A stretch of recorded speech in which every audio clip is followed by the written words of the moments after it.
अहोई अष्टमी का व्रत करवा चौथ के 4 दिन बाद यानी कार्तिक माह की अष्टमी तिथि को रखा जाता है। इस दिन महिलाएं अपनी संतान की लंबी उम्र और खुशहाली के लिए निर्जला व्रत रखती हैं। मान्यता है कि इस दिन शुभ मुहूर्त में पूजा करने और व्रत कथा पढ़ने से ही व्रत सफल माना जाता है।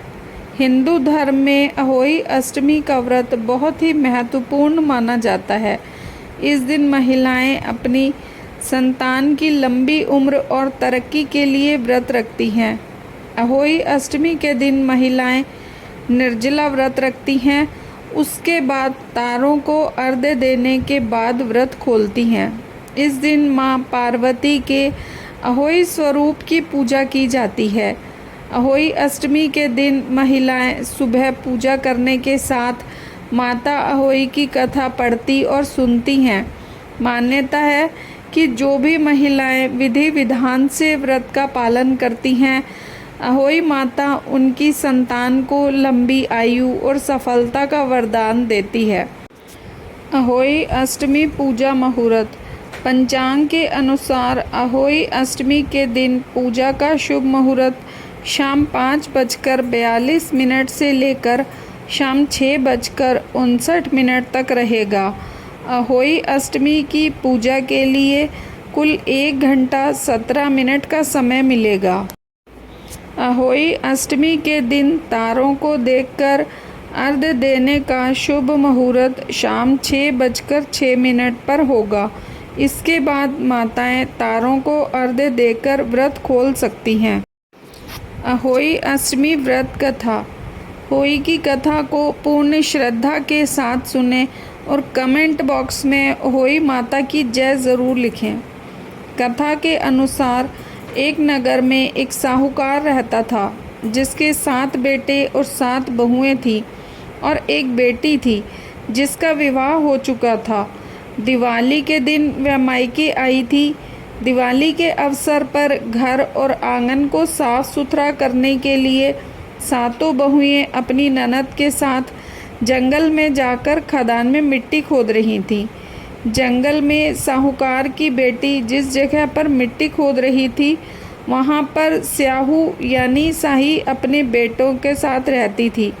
मिट्टी खोदते समय साहूकार की बेटी की खुरपी से स्याहू का एक बच्चा मर गया, जिससे स्याहू माता बहुत नाराज़ हो गई और बोली, मैं तेरी कोख बांधूंगी।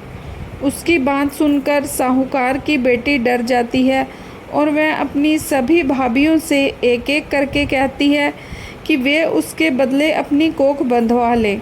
लेकिन सभी भाभियों ने अपनी कोख बंधवाने से इनकार कर दिया। लेकिन छोटी भाभी सोचती है कि अगर मैंने अपनी कोख नहीं बंधवाई तो सासू जी नाराज़ होंगी। ये सोचकर ननद के बदले में छोटी भाभी ने अपनी कोख बंधवा ली। इस घटना के कुछ समय बाद जब छोटी भाभी के बच्चे होते हैं तो वे 7 दिन बाद मर जाते हैं। ऐसे करके उसके 7 संतानों की मृत्यु हो जाती है। तब उसने एक पंडित जी को पूरी बात बताई और उपाय पूछा। पंडित जी कहते हैं कि तुम सुरही गाय की सेवा करो। सुरही गाय स्याहू माता की भाईली है, वह तेरी को खुलवा देगी, तब तेरा बच्चा जिएगा। अब बहुत जल्दी उठकर चुपचाप सुरही गाय की नीचे साफ सफाई कराती। सुरही गाय ने सोचा, रोज़ सुबह कौन मेरी सेवा कर रहा है, आज मैं देखती हूँ।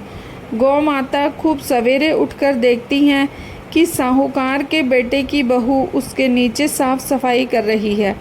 गौ माता उससे कहती है कि क्या मांगती है। तब साहूकार की बहू कहती है, हे गौ माता, स्याहू माता तुम्हारी भाईली है और उसने मेरी कोख बांध रखी है, सो मेरी कोख खुलवा दो। गौ माता ने कहा कि अच्छा ठीक है। अब तो गौ माता समुद्र पार साहूकार की बहू को अपनी भाईली के पास लेकर चल पड़ी। रास्ते में दोनों थक कर एक जगह आराम करते हुए सो जाती हैं। अचानक साहूकार की छोटी बहू की आँख खुलती है तो वह देखती है कि एक सांप गरुड़ पंखनी के बच्चे को डसने जा रहा है। तभी उस सांप को मार देती है। इतने में ही गरुड़ पंखनी वहाँ आ जाती है। वहाँ पर खून देखकर वह क्रोधित हो जाती है। उसे लगता है कि साहूकार की बहू ने उसके बच्चे को मार डाला है। इस पर वह उसे चोंच से मारने लगती है और बहू उससे कहती है कि मैंने तुम्हारे बच्चे की जान बचाई है। यह बात सुनकर वह खुश हो जाती है। छोटी बहू और सुनहरी गाय के उद्देश्य को जानकर गरुड़ पंखनी उन दोनों को स्याऊ के पास लेकर जाती है। साहूकार की छोटी बहू के काम से स्याऊ प्रसन्न होती है और उसे 7 बेटे और बहू होने का आशीर्वाद देती है। स्याऊ के आशीर्वाद से साहूकार की छोटी बहू को 7 बेटे होते हैं और समय पर उनकी शादी होती है। इस प्रकार से साहूकार की छोटी बहू 7 बेटे और 7 बहुओं को पाकर बहुत खुश हो जाती है। ये कथा स्याऊ माता की पूजा करने के बाद ज़रूर सुननी चाहिए।